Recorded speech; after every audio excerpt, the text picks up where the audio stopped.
سب کی نجات اور بخشش کا ذریعہ قرار پائے، اس دنیا میں اہل بیت کی زیارت و آخرت میں ان کی شفاعت نصیب ہو، ہمارے زمانے کے امام کے ظہور میں خدا تعجیل فرمائے، اپنی دعاؤں کی قبولیت اور امام کے ظہور کے لیے بلند ترین صلوات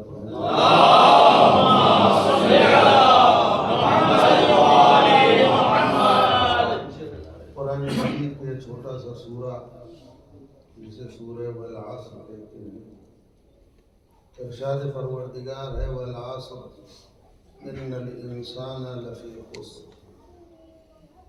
زمانے کی قسم، عصر کی قسم، تمام انسان خسارے میں ہے، گھاٹے میں ہے، الا الذین آمنوا وعملوا الصالحات، مگر وہ لوگ جو ایمان لے آئے اور عمل صالح کیے، وتواصوا بالحق وتواصوا بالصبر، اور وہ لوگ جو ایک دوسرے کو حق کی وصیت کرتے ہیں اور صبر کی وصیت کرتے ہیں۔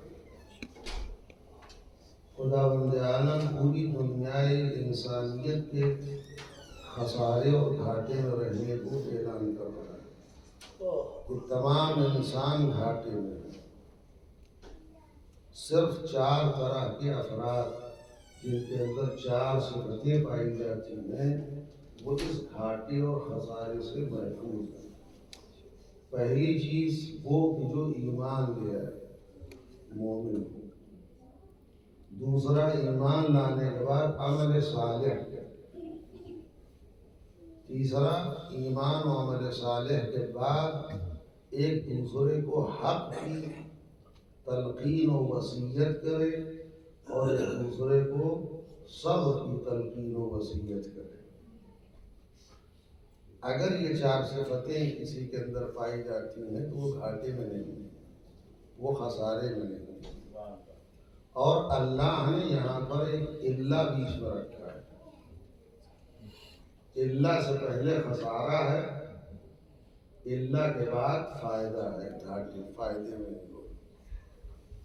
تمام انسان، اللہ نے زمانے کی قسم کھائی ہے، یہ واو قسم ہے، والعصر، عصر کی قسم، زمانے کی قسم، جو بھی زمانہ آپ جناب آدم سے لے کر کے آج تک کا جتنا دور، جتنا زمانہ آپ تاریخ کو پلٹیں گے، وہاں انسانوں کی اکثریت گھاٹے میں ملے گی، اقلیت فائدے میں ملے گی۔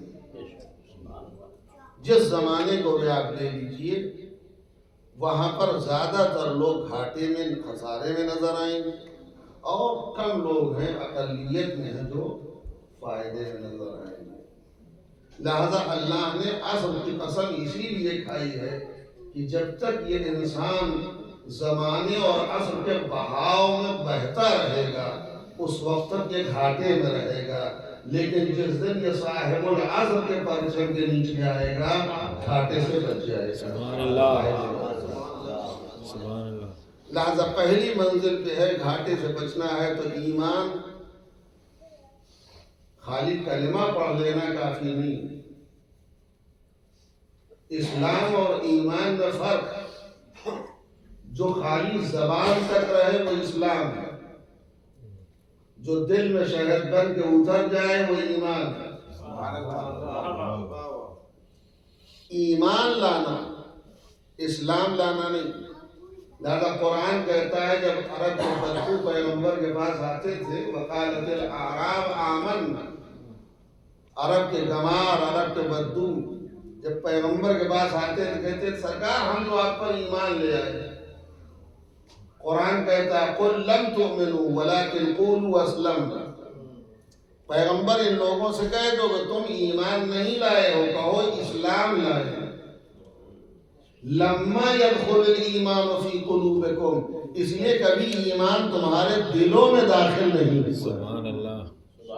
ایمان جب دل میں داخل ہو جاتا ہے تو وہ پکا مومن ہوتا ہے، اور ایمان دل میں اسی وقت اترتا ہے جب علی کی ولایت کے ساتھ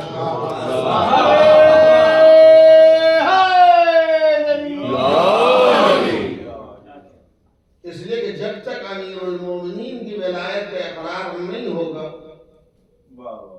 ایمان ہے ہی نہیں، وہ اسلام ہے۔ ٹھیک ہے، اسلام کی چاہت دیواری میں آگے قانون اسلامی ہے کہ بہرحال آپ کا خون معاف ہے، مباح ہے، سب کچھ ہے، آپ کا تحفظ جان کی عبادت ہے، لیکن مومن اس وقت ہوں گے جب یہ علی کی ولایت شہر بن کے تمہارے دل میں اتر جائے۔ کل ایمان نعرہ حیدری۔ تو پہلی منزل گھاٹے سے بچنا ہے تو ایمان لاؤ، ایمان کے بعد آزاد نہیں ہوئے، عمل صالح کرو، اچھے کام کرو۔ ایمان و عمل صالح کے بعد ایک دوسرے کو حق کی وصیت کرو، اس پر چلنا بال سے زیادہ باریک ہے۔ حق کو ماننا، حق کہنا، حق بولنا، حق کی حمایت کرنا، یہ بہت سخت مرحلہ ہے۔ آدمی دیکھ کر کے بھی آنکھیں بند کر لیتا ہے، اپنے سامنے سب کچھ ہو رہا ہے، حقائق دیکھ رہا ہے، اس کے باوجود بھی آنکھیں بند کر لیتا ہے، نظر جھکا لیتا ہے، نکل جاتا ہے۔ نہیں، حق کی وصیت اور نصیحت کرو ایک دوسرے کو۔ اور حق کیا ہے؟ پیغمبر نے فرمایا علی مع الحق والحق مع علی، علی حق کے ساتھ ہے، حق علی کے ساتھ ہے، بلکہ علی ہی حق ہے، اور جو کچھ علی سے الگ ہے وہ سب ناحق ہے۔ پیغمبر نے فرمایا علی حق کے ساتھ ہے، حق علی کے ساتھ ہے۔ اور حدیث آگے بڑھتی ہے اللہم ادر الحق حیث ما دار، پروردگار تو حق کو ادھر ادھر موڑ جدھر علی جائے۔ پیغمبر نے یہ نہیں کہا کہ علی کو ادھر ادھر لے جا جدھر حق جائے، نہیں، معیار علی کو بتایا، علی جدھر ہو وہ حق ہے، جہاں علی ہے وہاں حق ہے، جہاں علی نہیں ہے وہ باطل ہے، ناحق ہے۔ تو تیسری چیز حق خسارے سے بچنا ہے تو حق کی وصیت، چوتھی چیز صبر کی وصیت۔ یہ وصیت کیا ہے؟ وصیت کہتے ہیں البیان الواضح، واضح طور پر، کلیئر طور پر کسی چیز کو بیان کر دینا، سمجھا دینا، اس کو کہتے ہیں وصیت۔ لہذا وصیت کا مفہوم خاص بھی ہے، مفہوم عام بھی ہے، کہ زیادہ میں نہیں چاہ رہا ہوں کہ بات کو پھیلاؤں کہ سمیٹنے میں ٹائم زیادہ لگ جائے، اور بات کو جتنا مختصر ہو سکے ہم آپ کی خدمت میں عرض کر دیں۔ ایک صلوات پڑھیں محمد والے۔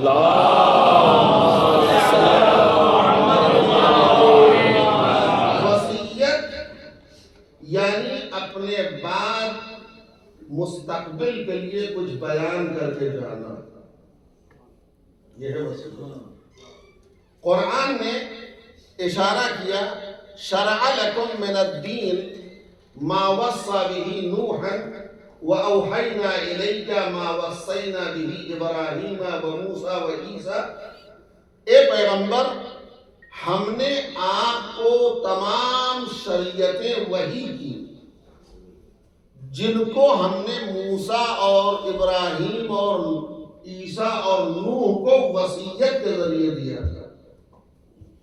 آپ پہچان لیجئے سرکار ختمی مرتبت اور بقیہ نبیوں کے درمیان فرق کیا ہے۔ یعنی اللہ نے جناب نوح، جناب ابراہیم، جناب موسیٰ، جناب عیسیٰ کو جو دین دیا، شریعت دی ہے، وہ وصیت کے ذریعے دی ہے۔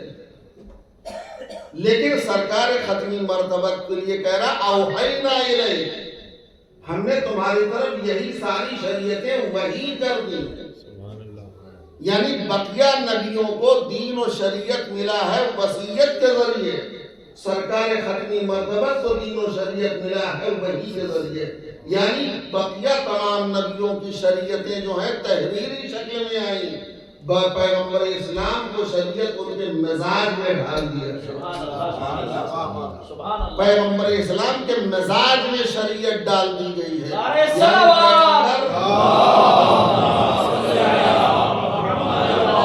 پیغمبر جو کریں گے وہ شریعت ہے، سبحان اللہ، جو کہیں گے وہ شریعت ہے۔ سوئے تو شریعت، جاگے تو شریعت، اٹھے تو شریعت، بیٹھے تو شریعت، کسی کو بز میں بلائیں تو شریعت، کسی کو اپنے بستر پر لٹائیں تو شریعت، کسی کو بزم سے بھگائیں تو شریعت۔ یعنی پیغمبر کا ہر عمل مطابق شریعت ہے۔ کیوں؟ اس لیے کہ ان کو وحی کے ذریعے ملا ہے، ان کے مزاج میں شریعت والا۔ تو وصیت یعنی بیان واضح، اپنے بات کے لیے کچھ واضح کلیئر کر کے جانا۔ وحی یعنی اشارت سریت خفیہ، یعنی ایسا اشارہ کہ مخاطب سمجھے باقی کوئی نہ سمجھے، اس کو وحی کہتے ہیں۔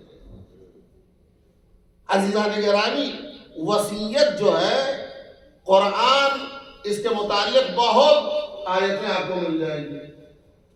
چنانچہ ارشاد ہوتا ہے کتب علیکم، کتب علیکم، تم پر فرض کیا گیا ہے کہ اگر کسی کی موت قریب آ جائے، موت کا وقت قریب آ جائے، کتب علیکم ان حضر احدکم الموت ان ترک خیرا الوصیۃ۔ توجہ فرمائیے کہ تم پر فرض کیا گیا ہے کہ اگر کسی کا موت کا وقت قریب آ گیا ہے تو وہ اگر خیر چھوڑ کے جا رہا ہے تو وصیت کر کے مرے۔ وصیت کی اتنی اہمیت ہے، اور سرکار ختمی مرتبت کی مشہور حدیث ہے جس کو سب نے نقل کیا ہے، من مات بغیر وصیت مات میتۃ جاہلیہ۔ اگر کوئی آدمی وصیت کیے بغیر اس دنیا سے چلا جائے تو اس کی موت جاہلیت کی موت ہے۔ جاہلیت یعنی کفر کی موت ہے۔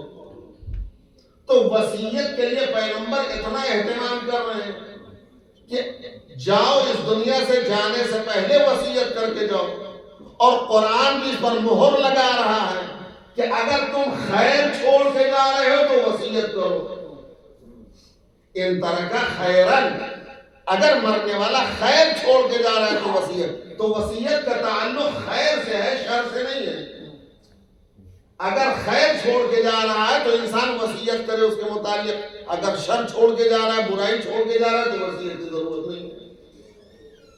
تو اب خیر کیا ہے؟ قرآن نے جو واجب کر دیا، فرض کیا، خیر کسے کہتے ہیں؟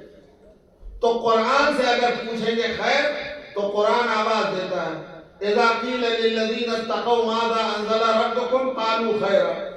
جب متقیوں کی جماعت سے پوچھا گیا اس قرآن کے بارے میں یہ کیا ہے تمہارے رب نے نازل کیا، تو قالوا خیرا، انہوں نے کہا یہ قرآن خیر ہے، قرآن خیر ہے۔ اور اللہ کہہ رہا اگر خیر چھوڑ کے جا رہے تو وصیت کر کے جاؤ۔ تو خیر جو ہے خود قرآن ہے، بنص سے قرآن ایک خیر۔ دوسرا خیر قرآن مجید آواز دیتا ہے کنتم خیر امت اخرجت للناس تأمرون بالمعروف وتنہون عن المنکر۔ آپ لوگ امت میں خیر ہیں، پوری امت خیر نہیں ہے، امت میں کچھ افراد ہیں جو خیر ہیں۔ سبحان اللہ۔ اخرجت للناس، جو لوگوں کے لیے بنائے گئے ہیں، پیدا کیے گئے ہیں۔ ان کا کام کیا ہے؟ تأمرون بالمعروف وتنہون عن المنکر، تم اچھائیوں کا حکم دیتے ہو، برائیوں سے منع کرتے ہو۔ اس کا مطلب قرآن کہہ رہا خود قرآن خیر، اور امت میں کچھ افراد خیر ہیں جو نیکی کا حکم دیتے ہیں، برائی سے منع کرتے ہیں۔ اللہ نے کسی کا نام نہیں لیا، کنتم، امت میں آپ خیر ہیں۔ یہ کون ہیں آپ؟ نام نہیں ہے کسی کا۔ اب اس کے لیے زیارت جامع کبیرہ پڑھیں گے آپ۔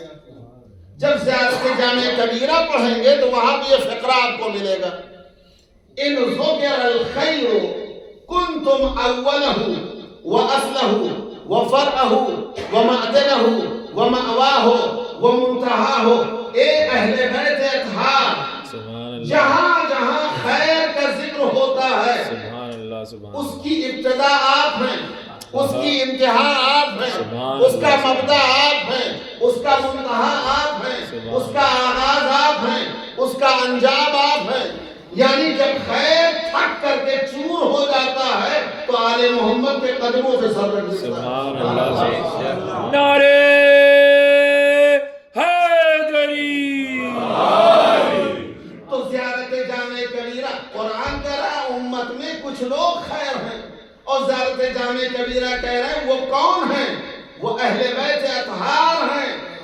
جو خیر امت ہیں. بے شک. اور قرآن میں تب خیر تو ثابت ہو گیا نا. تو خیر کیا ہے؟ قرآن.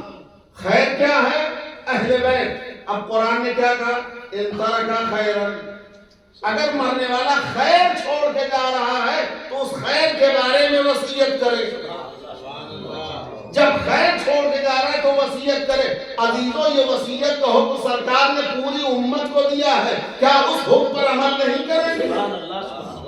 یہی وجہ ہے سرکار نے آخری وقت میں فرمایا انی تارک فیکم الثقلین. سبحان اللہ سبحان اللہ. ہم تمہارے درمیان دو چیزیں چھوڑ کے جا رہے ہیں، ایک قرآن، دوسرے اہل بیت. سبحان اللہ. ما ان تمسکتم بہما لن تضلوا بعدی. ایک خیر ہے قرآن، دوسرا خیر ہے اہل بیت. لہذا پیغمبر وصیت کر کے جا رہے ہیں میں تمہارے درمیان دو چیزیں چھوڑ کے جا رہا ہوں. آپ حدیث ثقلین اور قرآن کی آیت کو ملائیے. وہاں قرآن نے کہا ان ترکا خیرن، اگر جانے والا خیر ترک کر کے جا رہا چھوڑ کے، اور پیغمبر کہہ رہے ہیں انی تارکن. حروف اصلی دونوں کی ایک ہے روٹ پر. وہاں ترکا کا لفظ ہے، یہاں تارکن کا لفظ ہے. وہاں اگر کوئی چھوڑ کے جا رہا ہے خیر، پیغمبر کہہ رہے ہیں میں خیر چھوڑ کے جا رہا ہوں.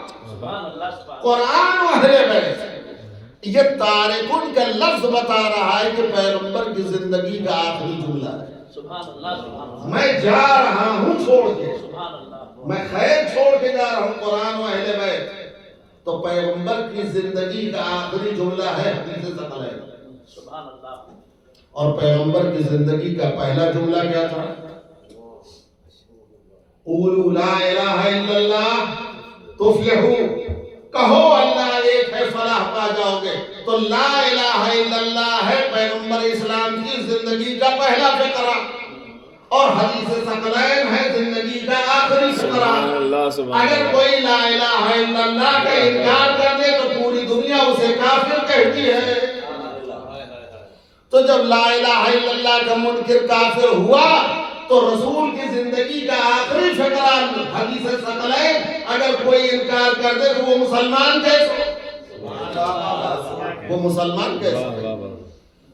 پیغمبر اسلام نے فرمایا میں تمہارے درمیان دو چیزیں چھوڑ کے جا رہا ہوں، قرآن اور اہل بیت. اگر ان دونوں سے وابستہ رہو گے تو میرے بعد گمراہ نہیں ہوگے. لیکن ادھر پیغمبر کی آنکھ بند ہوئی، ادھر لوگوں کا نہیں ہمارے لیے کتاب خدا کافی ہے، ہمیں ان کی ضرورت نہیں ہے اہل بیت کی. اس لیے کہ قرآن بغیر اہل بیت کے کلام کرتا ہی نہیں ہے. سبحان اللہ. قرآن بولے گا ہی نہیں، یہ صامت ہے. قرآن صامت ہے جو دو جلدوں کے درمیان ہے، وہ بولتا نہیں ہے. اہل بیت قرآن ناطق ہیں. قرآن صامت کے لیے قرآن ناطق کا ساتھ ہونا ضروری ہے جو بتائے کہ اس آیت کا مطلب کیا ہے. لہذا ان لوگوں نے سوچا کہ نہیں قرآن صامت لے لو کتاب کافی ہے، اور انہوں نے کتاب خدا ہی کیوں لیا، اہل بیت کو کیوں چھوڑا؟ میں عرض کر چکا ہوں اس سے پہلے آپ کی خدمت میں، چونکہ نئے مسلمان تھے، بت پرستی سے آئے تھے، بتوں کی پوجا کرتے تھے. بت بیچارہ بت بنا بیٹھا رہتا تھا. یہ خود کرتے تھے، وہ بت بنا رہتا تھا. وہ کچھ بولتا ہوتا نہیں تھا، کسی کو روکتا نہیں تھا. بت ہے. لہذا انہوں نے سوچا پیغمبر جو دو چیزیں چھوڑ کے جا رہے ہیں، ہمارے پرانے مذہب سے عقیدے سے کون تیری کر رہا ہے؟ کیا کہنے. واہ. ہمارے پرانے مذہب سے یہی قرآن مطابقت کر رہا ہے، یہ بتوں کی طرح خاموش رہے گا، یہ کوئی بولے گا نہیں. لیکن اگر اہل بیت کو لے لیں گے یہ قدم قدم پہ روکیں گے، قدم قدم پہ ٹوکیں گے. اس لیے عزیزان گرامی اگر اہل بیت کو لے لیتے تو بنی امیہ برسر اقتدار آ ہی نہیں سکتے تھے. بنی امیہ اقتدار پر آ ہی نہیں سکتے. انہوں نے اہل بیت کو چھوڑا، قرآن کو خالی لے لیا. قرآن بیچارہ کیا بولے گا؟ قرآن خدا کی قسم ایک لفظ کے جملہ آپ کے حوالے کر کے بات کو ختم کر رہا ہوں. قرآن قیامت تک گونگا رہتا اگر اس کے ذہن میں آل محمد کی زبان نہ آتی تو۔ واہ واہ قیامت تک گونگا رہتا واہ قرآن۔ واہ واہ قرآن کو بولنے کا سلیقہ آل محمد سے۔ اہل بیت اطہار بتائیں گے قرآن کیا ہے، اور قرآن بتائے گا اہل بیت کی عظمت کیا ہے۔ واہ لہذا پیغمبر دو چیزیں چھوڑ کے گئے ہیں، قرآن و اہل بیت، تو یاد رکھیے جو اہل بیت کے ساتھ ظلم ہوا وہی قرآن کے ساتھ ظلم ہوا ہے۔ دنیا نے قرآن پر کم ظلم کیے، ہم کو لوگ کہتے ہیں ہم قرآن کو نہیں مانتے، ہم سے زیادہ قرآن کون مانے گا؟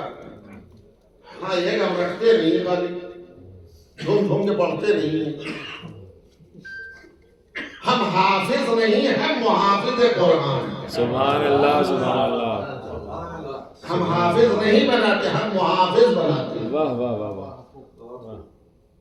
ہم جھوم جھوم کے پڑھتے نہیں ہیں، اس لیے کہ قرآن خود کہہ رہا، پیغمبر کی حدیث رب مثال للقرآن والقرآن یلعنہ، کتنے تلاوت کرنے والے قرآن کے ایسے ہیں کہ وہ آگے آگے تلاوت کرتے ہیں، قرآن پیچھے پیچھے انہی پہ لعنت کرتا ہے۔ قرآن کی تلاوت کرنے والے پر قرآن لعنت کرتا ہے پیچھے پیچھے۔ اسے جب آیے تطہیر پڑھیں گے، تلاوت کریں گے، اس پر عمل نہیں کریں گے تو قرآن خود بخود لعنت کرے گا۔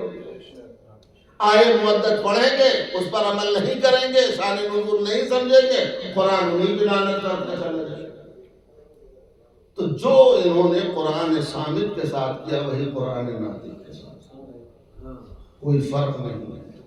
40,000 نسخے قرآن مجید کے تیسرے دور خلافت میں جلائے گئے ہیں۔ 40,000 نسخے قرآن مجید کے جلائے گئے ہیں، نذر آتش کیا گیا ہے، قرآن پر تیروں کی بارش ہوئی ہے،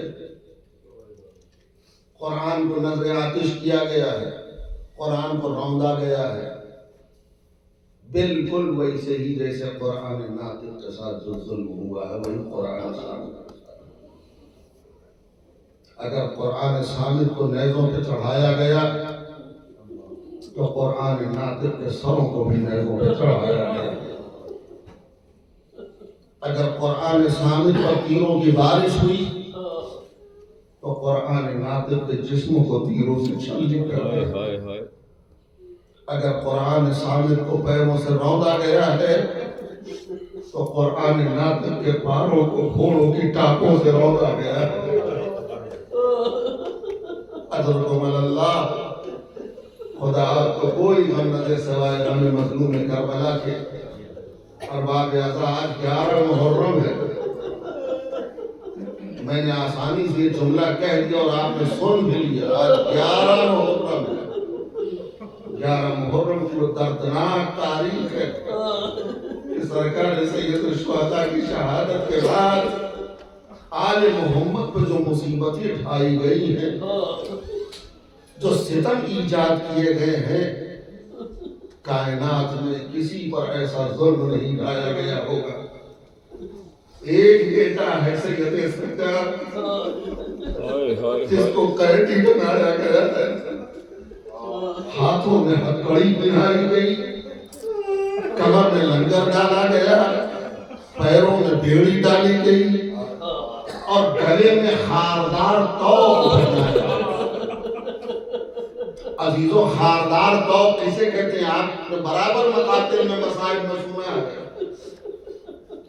خار کہتے ہیں کانٹے کو، ہائے ہائے ہائے یعنی سید سجاد کے لیے گلے میں جو توق تھا ہائے ہائے اس توق میں لوہے کی کیلیں جڑی ہوئی تھی، لہذا اسے خاردار توق کہا گیا۔ ہائے اور توق اتنا وزنی تھا جب گردن میں لٹکایا گیا تو گردن وہ کیلیں چھوٹتی تھی سید سجاد، لہذا جب اذیت ہوتی تھی تو عابد بیمار اپنے دونوں ہاتھوں سے اس توق کو اٹھا لیتے تھے تاکہ یہ کیلیں گردن میں چبھنے نہ پائیں، لیکن جب تازیانوں کی برسات ہو اس پر درے مارے جاتے تھے تو اچانک جب ہاتھ چھوٹتا تھا وہ کیلیں گردن میں جا کے چبھنے لگتی تھی۔ فریاد کرتے تھے بابا اجرکم اللہ.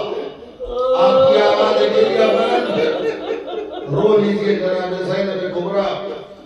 اس وقت امام حسین کی شہادت کے بعد علی کی بیٹی کے دل سے پوچھو کیا دل پہ گزری ہے. روایت بتاتی ہے جب بے کجاوا اونٹ لائے گئے ہیں 11 محرم.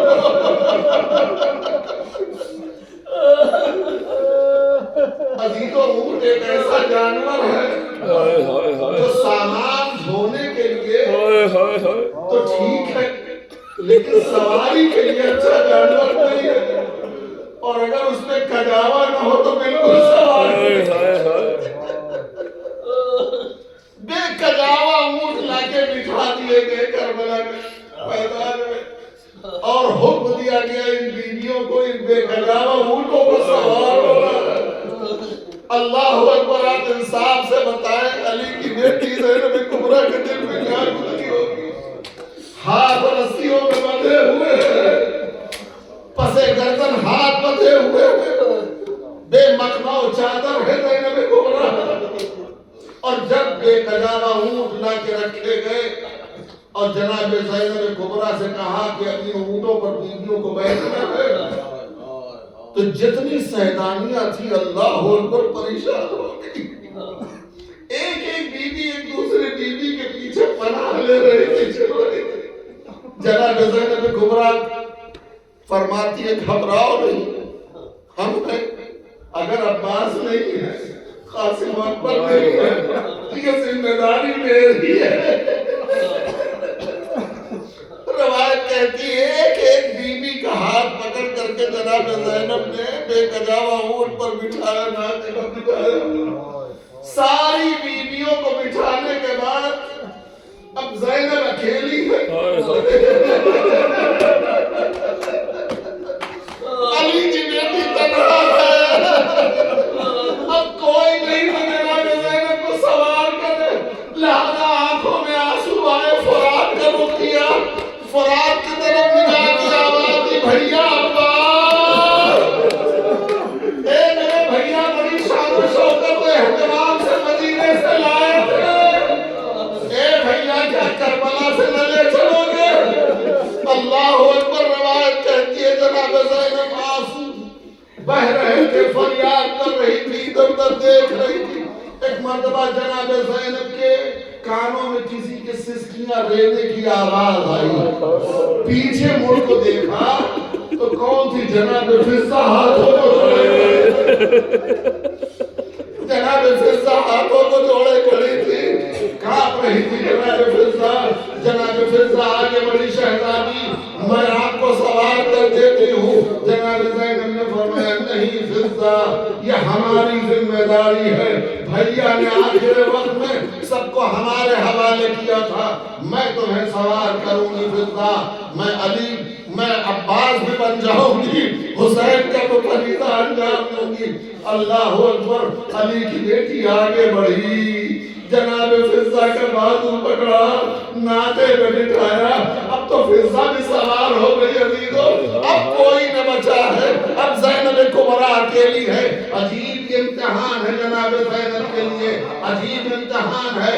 علی کی بیٹی کو بے کجاوا اونٹوں پر سوار ہونا ہے. ایک مرتبہ تھر تھر کانپ رہی تھی علی کی بیٹی, کیا کرے؟ پیچھے سے کس زنجیروں کی جھنکار کی آواز, مڑ کے دیکھا سے سجاد, ہاتھوں میں ہتھکڑی, پاؤں میں بیڑی, کمر میں لنگر, گلے میں خاردار تو پھوپھی اماں حضرت کو سوار کرتے تھے. اللہ اللہ. آج کے بیمار نے جناب زینب کبریٰ کو ناقے پر سوار کیا اور اس کے بعد یہ ناقہ چلنے لگا. عزیزان گرامی, جدھر شہداء کی لاشیں بے غسل و کفن پڑی تھی ادھر سے سواری کو اتارا گیا. اللہ اکبر. کتنے سنگ دل تھے یہ ظالم, ادھر سے قافلے کو گزارا جانے لگا. جب شہداء کی لاشیں نظر آئی ہیں, اللہ اکبر, ایک ایک بیوی ناقے سے اتری ہے. مگر روایت کہتی ہے علی کی بیٹی جب حسین کے لاش کے قریب سے اتری, زینب نے اپنے آپ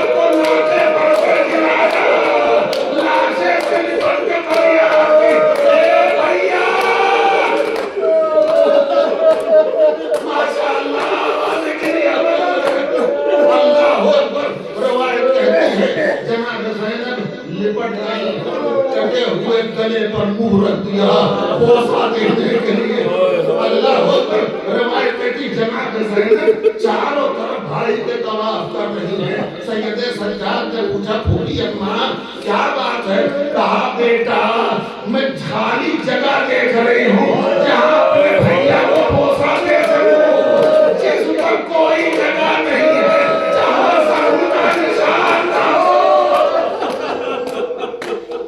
اللہ اکبر بریدہ حلقوم کو چوما اور اس کے بعد ہاتھ رکھا آواز دی اللہم تقبل ھذا القربان اے پروردگار ہم سے اس قربانی کو قبول کر لے اس کے بعد ایک جملہ فرمایا یا جدہ یا رسول اللہ صلی علیہ ملیک السماء وہذا حسین مرمل بالدماء مقطع الاعداء اے نانا اے رسول خدا آپ پر آسمان کے فرشتوں نے درود بھیجا یہ آپ کا نواسا حسین جس کا لاشا بے غسل و کفن پڑا ہے خون میں ڈوبا ہوا اللہ اللہ ایک مرتبہ جناب زینب کی نگاہ پڑی عابد بیمار کے چہرے کا رنگ بدلا ہوا تھا پورا چہرہ زرد ہو گیا تھا ایسا لگ رہا تھا جیسے روح پرواز کر چکی ہو علی کی بیٹی نے سوچا اب امامت کو سنبھالنا ہے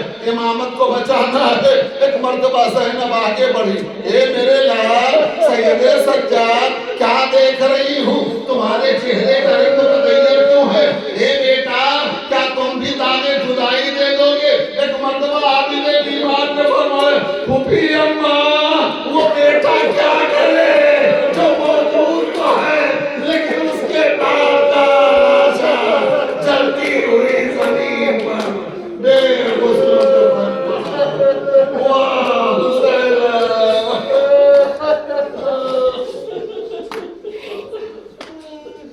اللہ علی القوم الظالمین ماتم حسین